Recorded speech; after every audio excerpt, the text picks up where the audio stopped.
and look at this particular story. The High Court in Pretoria tomorrow expected to deliver its findings in the Life Esidimeni inquest. 144 mentally ill patients died after being moved to ill-equipped and unlicensed NGOs, including community care facilities, as part of a cost-cutting measure by the Gauteng Health Department. The Health Ombudsman has ordered the provincial government to pay the affected families 1.2 million rand each in damages. The DA's Gauteng legislature member is Jack Bloom, who joins us now to reflect on what has happened here and perhaps look ahead to what the court might say tomorrow. Mr. Bloom, good evening to you, and thank you very much for your time. 144 mentally ill patients moved to unlicensed NGOs who simply had no clue to look after people who needed specialized care. Take us back to the discovery of this, and if I'm correct in my reading, we can trace this back to June of 2015. Yes, we can, because that's when the first inklings came out that they were going to cancel the Life Esidimeni contract. But we only knew that because I had been tipped off by this, and I asked questions of the Gauteng legislature, and then the department conceded that they were going to cancel this contract. And there was controversy right through 2016. Various civil society groups objected. I kept asking for, in the legislature, more information. And, it was very clear that this was going to be a disaster. Various groups said it would be a disaster. I warned the MEC and the Premier in the Gauteng legislature.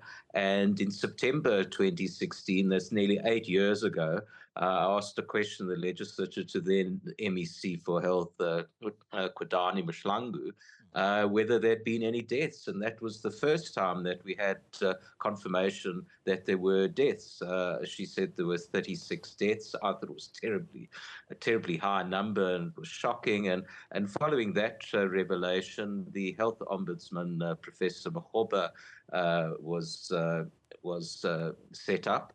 And he did an extremely good job. He worked over Christmas and New Year. It wasn't one of these long-running commission of inquiries, and he was very hard-hitting.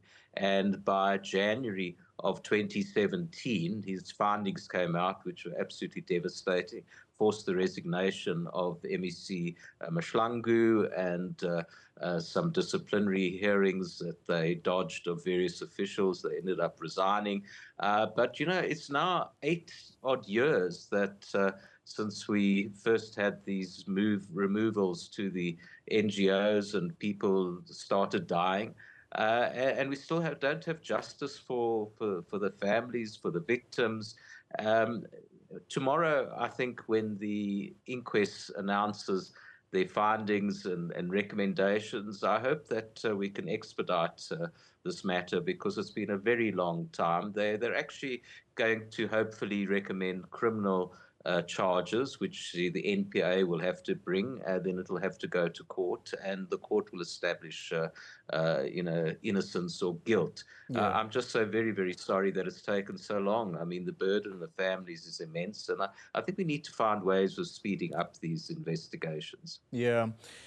We're going to talk individuals in a moment, but just to put this into perspective for the viewer, we are talking about 27 ill-equipped NGOs that were meant to accommodate some 1,700 mentally ill patients. This could have been much worse had noise not been made in order for at least the first few deaths that started occurring at that time, if this wasn't made public by members of the media. How do you think that the rest of these patients, we know that 144 is actually unacceptably high. That's tragic. Someone should be sitting in jail for that. But 1,700, this could have been disastrous if it wasn't caught in time. I absolutely agree. It could have been far, far worse. It was only because the MEC for Health couldn't duck an official question in the legislature that we first heard that there were deaths. And in fact, it turned out to be that there were far more deaths than she initially admitted to. And I think, charges of murder, culpable homicide, hopefully that's what's going to come out of the inquest tomorrow. And there were all sorts of infractions of the Health Act, Medicines Control Act. You could throw the book at them. I really think people should be sitting in jail for this. And then the whole question of political accountability, because this was pushed through by MEC Madani Mashlangu. It was her initiative. And according to the evidence, officials felt bullied by her and forced to do things, which I think is a poor excuse because, quite frankly, there's been too much buck passing. Everybody says, no, it wasn't me, it was somebody else.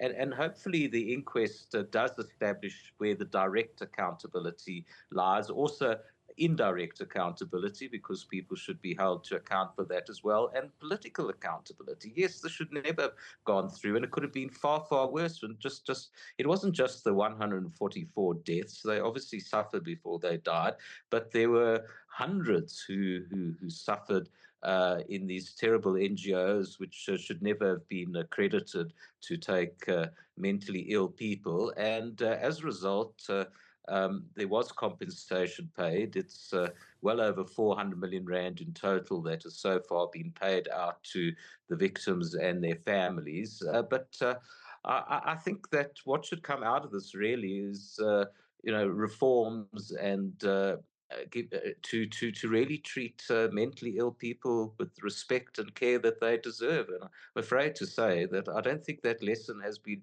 fully learned.